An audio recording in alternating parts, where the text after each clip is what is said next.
Welcome back, everyone. Please press pause and go wash your hands. Excellent. Clean? Clean? Mine smell like lavender.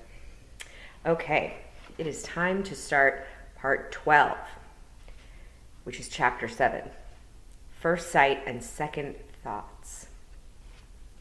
Glint, glisten, glitter, gleam. Tiffany thought a lot about words in the long hours of churning butter. Onomatopoeic, she'd discover in the dictionary, meant words that sounded like the noise of the thing they were describing, like cuckoo. But she thought there should be a word meaning a word that sounds like the noise a thing would make if that thing made a noise, even though actually it doesn't, but it would if it did.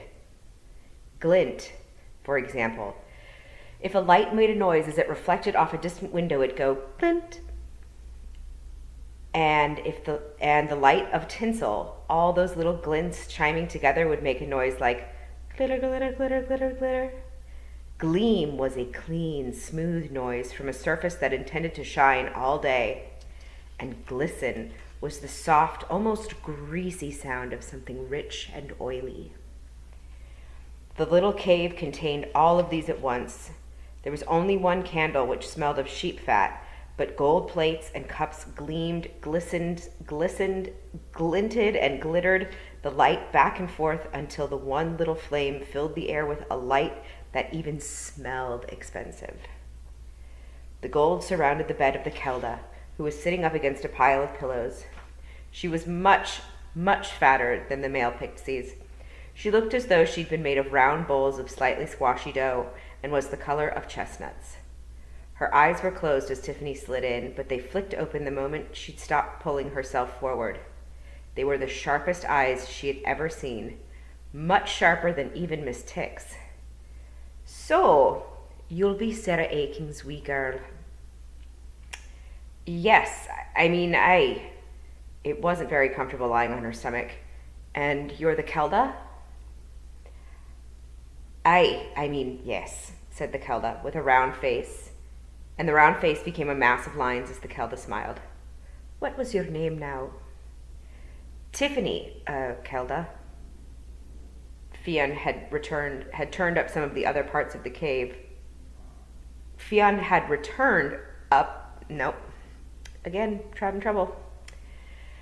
Fionn had turned up from some other part of the cave and was sitting down on a stool by the bed, watching Tiffany intently with a disapproving expression. "A good name. In our tongue, you'd be Tir Farthain, land under wave," said the Kelda. It sounded like Tiffin. "I don't think anyone meant to name. What do people mean to do and what is done are two different things," said the Kelda. Her little eyes shone. "Your wee brother is safe, child. You could say he's safer where he is now than he has ever been. No mortal ills can touch him. The Queen wouldna harm a hair on his head. And there's the evil of it. Help me up here, girl." Fionn leapt up immediately and helped the Kelda struggle higher among her cushions. "Where was I?" said the Kelda. "The wee laddie. You could say he bides well where he is in the Queen's own country, but I dare say there's a mother grieving." "And our father too," said Tiffany. "And his wee sister," said the Kelda. Tiffany felt the words, "Yes, of course," trot automatically onto her tongue. She also knew that it would be very stupid to let them go any further. The little old woman's dark eyes were seeing right into her head. "You're a born hag right enough," said the Kelda, holding her gaze. "You got that tiny little bitty bit inside you that holds on, right? That bitty bit that watches the rest of you. 'Tis the first sight and second thoughts you have, and 'tis a wee gift and a big curse to you. You see and hear what others canna. The world opens its secrets up to you, but you're always the person at the party with the wee drink in the corner who canna join in. There's a little bitty bit inside you that will not melt and flow. Yes, you're Sarah Aiken's line right enough.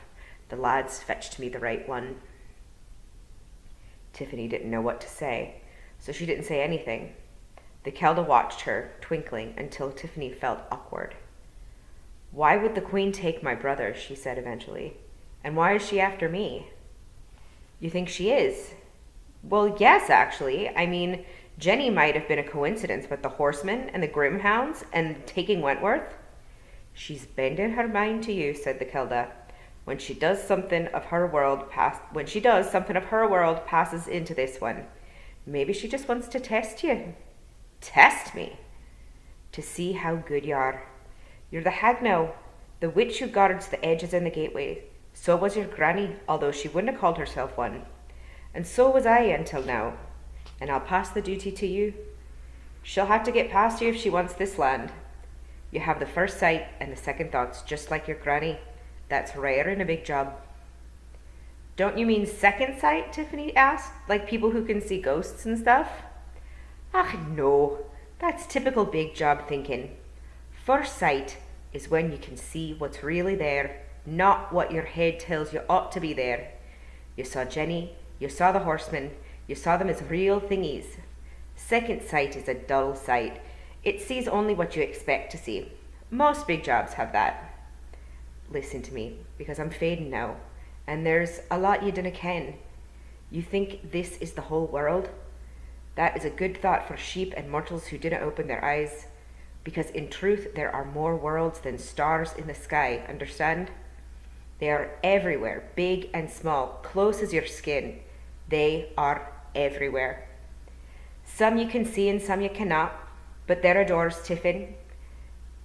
They might be a hill or a tree or a stone or a turn in the road, or they might even be a thought in your head, but because they are there, all around you, you'll have to learn to see them because you walk among them and dinna know it, and some of them is poisonous. The Calda stared at Tiffany for a moment and then continued. You asked why the Queen should take your boy. The Queen likes children. She has none of her own. She dotes on them. She'll give the wee boy everything he wants too. Only what he wants. He only wants sweets, said Tiffany. Is that so? And did you give them to him? Said the Kelda, as if she was looking into Tiffany's mind. But what he needs is love and care and teaching and people saying no to him sometimes and things of that nature. He needs to be growed up strong. He will not get that for the Queen. He will not grow up. He'll get sweeties forever. Tiffany wished the Kelda would stop looking at her like that. But I see he has a sister willing to take pains to bring him back, said the little old woman, taking her eyes away from Tiffany. What a lucky wee boy he is to be so fortunate. You ken how to be strong, do you? Yes, I think so. Good. Do you ken how to be weak? Can you bow to the gale? Can you bend to the storm? The Kelda smiled again. No, you needn't answer that. The wee birdies always have to leap from the nest to see if it can fly. Anyway, you have the feel of Sarah aching about you, and no word, even of mine, could turn her once she had set her mind to something. You're not a woman yet, and that's not a bad thing, because where you're going is easy for children and hard for adults. The world of the Queen, ventured Tiffany, trying hard to keep up. I can feel it now, lying over this one like a fog, as far away as the other side of a mirror. I'm weakening, Tiffin. I cannot defend this place. So here is my bargain. Child, I'll point you toward the Queen, and in return, you'll take over as Kelda. That surprised Fionn as much as Tiffany. Her head shot up sharply and her mouth opened, but the Kelda raised a wrinkled hand. When you are a Kelda somewhere, my girl, you'll expect other people to do your bidding, so dinna give me an argument. That's my offer, Tiffin, and you won't get a better. But she cannot, Fionn began. Can she not? Said the Kelda. She's nae a pixie mother. She's a bit on the large side, aye, said the Kelda. Dinna fret, Tiffin. It will na be for long. I just need you to mind things for a wee while. Mind the land like your granny did, and mind my boys. Then when your wee boy is back home, Hamish will fly up to the mountains and let it be known on the Chalk Hill, let it be known that the Chalk Hill clan has want of a Kelda. We've got a good place here, and the girls will come flocking. What do you say? She does not know our ways, Fionn protested. You're overtired, mother. Aye, I am, said the Kilda. But a daughter cannot run her mother's clan, you know that. You're a dutiful girl, Fionn, but it's time you were picking your bodyguard and seeking away a clan of your own. You cannot stay here. The Kelda looked up at Tiffany again. Will you, Tiffin? She held up a thumb the size of a match head and waited. What will I have to do? Said Tiffany.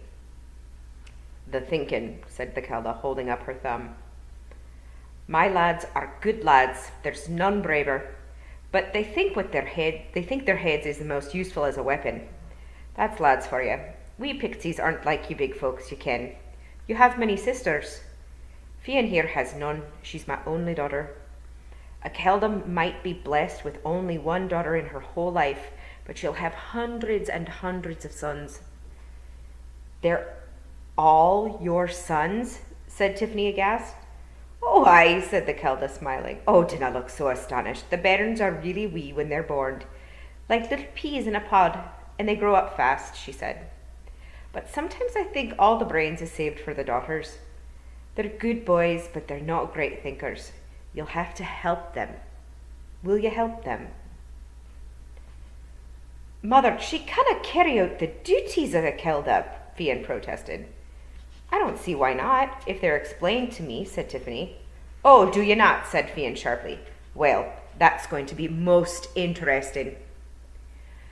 I recall Sarah Aiken talking about you, said the Kelda. She said you were a strange wee one, always watching and listening. She said you had a head full of words that you never spoke aloud. She wondered what become of you. Time for you to find out, eh? Aware of Fionn glaring at her, and maybe because Fionn was glaring at her, Tiffany licked her thumb and gently pressed it against the tiny Kelda's thumb. It's done then, said the Kelda. She lay back suddenly, and just as suddenly seemed to shrink. There were more lines in her face now. Never let it be said I left my sons without Kelda to mind them, she muttered. Now I can go back to the last world. Tiffin is the Kelda for now, Fionn. In her house, you'll do what she says. Fionn looked down at her feet. Tiffany could see that she was angry.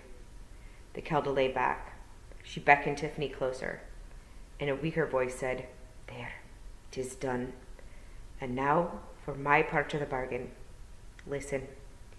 Find the place where time doesn't fit. There's the way in. It'll shine out to you. Bring him back to ease your poor mother's heart and maybe your own head. Her voice faltered, and Fionn leaned quickly toward the bed. The Kelda sniffed. She opened one eye. Not quite yet, she murmured to Fionn. Do I smell a wee drop of special sheep liniment on you, Kelda? Tiffany looked puzzled for a moment and then said, Oh, me? Yeah, here. The Kelda struggled to sit up again. The best things humans ever made, she said. I'll just have a large wee drop, Fionn. It'll put hairs on your chest, said Tiffany. Ah, well, for a drop of Sarah Aiking's special sheep liniment, I'll risk a curl or two, said the old Kelda. She took from Fionn a leather cup about the size of a thimble and held it up. I didn't think it would be good for your mother, said Fionn. I'll be the judge of that at this time, said the Kelda. One drop before I go, please, Kelda Tiffin. Tiffany tipped the bottle slightly. The Kelda shook the cup irritably. It was a large drop I had in mind, Kelda, she said. A Kelda has to have a generous heart. She took something too small to be a gulp, but too large to be a sip. Aye, it's a long time since I tasted this brose, she said. Your granny and I used to have a sip or two in front of the fire on cold nights. Tiffany saw it clearly in her head. Granny Aiking and this little fat woman sitting around the pot-bellied stove in the hut on wheels while the sheep grazed under the stars. Ah, you can see it, said the Kelda. I can feel your eyes on me, and that's for sight working. She lowered the cup. Fionn, go and fetch Rob Anybody and William McGonagall. The big job is brockling a hole, Fionn said, sulkily. I dare say there's room to wriggle past, said the old Kelda in the kind of calm voice that said a stormy voice could follow if people didn't do what they were told. With a smouldering glance at Tiffany, Fionn squeezed past. You ken anyone who keeps bees, said the Kelda. When Tiffany nodded, the little old woman went on. Then you'll know why we dinna have many daughters. You canna have two queens in one hive without a big fight. Fionn must take her pick of them that will follow her and seek a clan that needs a Kelda. That is our way. She thinks there's another way, as gals sometimes do. Be careful of her. Tiffany felt something move past her, and Rob Anybody and the bard came into the room. There was more rustling and whispering, too. An unofficial audience was gathering outside. When the things had settled down a little, the old Kelda said, "It is a bad thing for a clan to be left without Kelda to watch over it for even an hour. So Tiffin will be your Kelda until a new one can be fetched." There was a murmur beside and behind Tiffany. The old Kelda looked at William the Gonigal. "Am I right this has been done before?" she said. "Aye, the songs say twice before," said William. He frowned and added, "Or you could say it was 3 times if you include the time when the queen was..." He was drowned out by a cry that went up behind Tiffany. "No queen, no king, no laird, no master, we will not be fooled again." The old Kelda raised her hand. "Tiffin is the spawn of Granny Aching," she said. "You all ken of her." "Aye, and you saw the wee hag stare at the headless horseman in the eyes he hasna got," said Rob Anybody. "Not many people can do that." "And I have been your Kelda for 70 years, and my words cannot be gainsaid," said the old Kelda. "So the choice is made. I tell you, too, that you'll help her steal back her wee baby brother. That is the fate I lay on all of you in memory of me and Sarah Aching." She lay back in her bed and in a quieter voice added, "And now I would have the Gonigal play the Bonny Flowers, and I hope to see yez all again in the last world. To Tiffin I say, be wary." The Kelda took a deep breath. "Somewhere stories are real and songs are true." The old Kelda fell silent.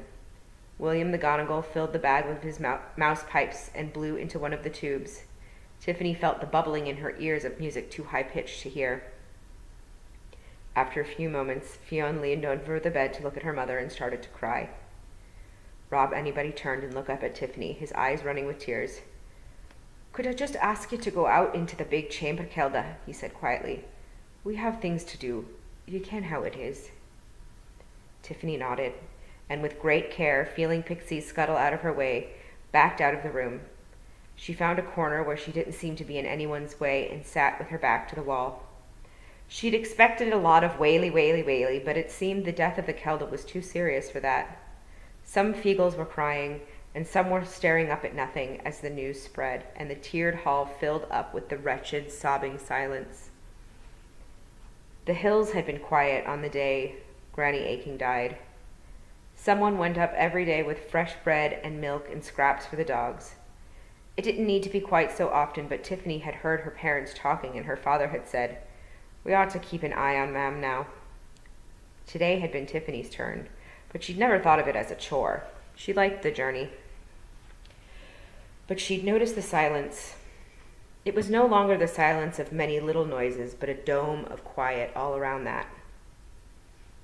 She knew then, even before she went in at the open door and found Granny lying on the narrow bed. She felt coldness spread through her. It even had a sound. It was like a thin, sharp musical note. It had a voice, too, her own voice. It was saying, "It's too late. Tears are no good. No time to say anything. There are things to be done." And then she fed the dogs, who were waiting patiently for their breakfast. It would have helped if they had done something soppy, like wine or lick Granny's face, but they hadn't. And still Tiffany heard the voice in her mind, "No tears. Don't cry. Don't cry for Granny Aching." Now in her head she watched the slightly smaller Tiffany move around the hut like a little puppet. She tidied up the hut. Beside the bed and the stove there really wasn't much there. There was the clothes sack and the big water barrel and the food box, and that was it. Oh, stuff to do with sheep was all over the place, pots and bottles and sacks and knives and shears, but there was nothing there that said a person lived there, unless you counted the hundreds of blue and yellow Jolly Sailor wrappers pinned on one wall. She'd taken one of them down. It was still underneath her mattress at home, and remembered the story. It was very unusual for Granny Aching to say more than a sentence. She used words as if they cost money. But there'd been a day when she'd taken food up to the hut and Granny had told her a story. A sort of story. She'd unwrapped the tobacco and looked at the wrapper, and then looked at Tiffany with a slightly puzzled look she used, and said, "I must have looked at 1,000 of these things, and I never once saw his boat." That was how she pronounced boat. Of course, Tiffany had rushed to have looked at the label, but she couldn't see any boat, any more than she could see the naked lady. "That's because the boat is just where you can't see it," Granny had said. "He's got a boat for chasing the great white whale fish on the salt sea. He's always chasing it all around the world. It's called Mopey. It's a beast like a big cliff of chalk, I heard tell in a book." "Why is he chasing it?" Tiffany had asked. "To catch it," Granny had said. "But he never will. The reason being the world is round like a big plate, and so is the sea. So they're chasing one another, so it is almost as if he is chasing himself. You never want to go to sea, Jiggit. That's where worse things happen. Everyone says that. You stop along here, where there's hills in your bones." And that was it. That was one of the very few times Granny Aching had ever said anything to Tiffany that wasn't in some way about sheep. It was the only time she ever acknowledged that there was a world beyond the chalk. Tiffany used to dream about the jolly sailor chasing the whale fish in his boat, and sometimes the whale fish would chase her, but the jolly sailor always arrived in his mighty ship just in time, and their chase would start again. Sometimes she'd run to the lighthouse and wake up just as the door swung open. She'd never seen the sea, but one of the neighbors had an old picture on the wall that showed a lot of men clinging to a raft in what looked like a huge lake full of waves. She hadn't been able to see the lighthouse at all. And Tiffany had sat by the narrow bed and thought about Granny Aching, and about the little girl, Sarah Grizzle, very carefully painting the flowers in the book, and about the world losing its center. She missed the silence. What there was now wasn't the same kind of silence there had been before. Granny's silence was warm and brought you inside. Granny Aching might sometimes have had trouble remembering the difference between children and lambs, but in her silence you were welcome and belonged. All you had to bring was silence of your own. Tiffany wished that she'd had a chance to say sorry about the shepherdess. Then she'd gone home and told everyone that Granny was dead. She was 7, and the world had ended. And that is where I shall stop. I will see you next time. Bye.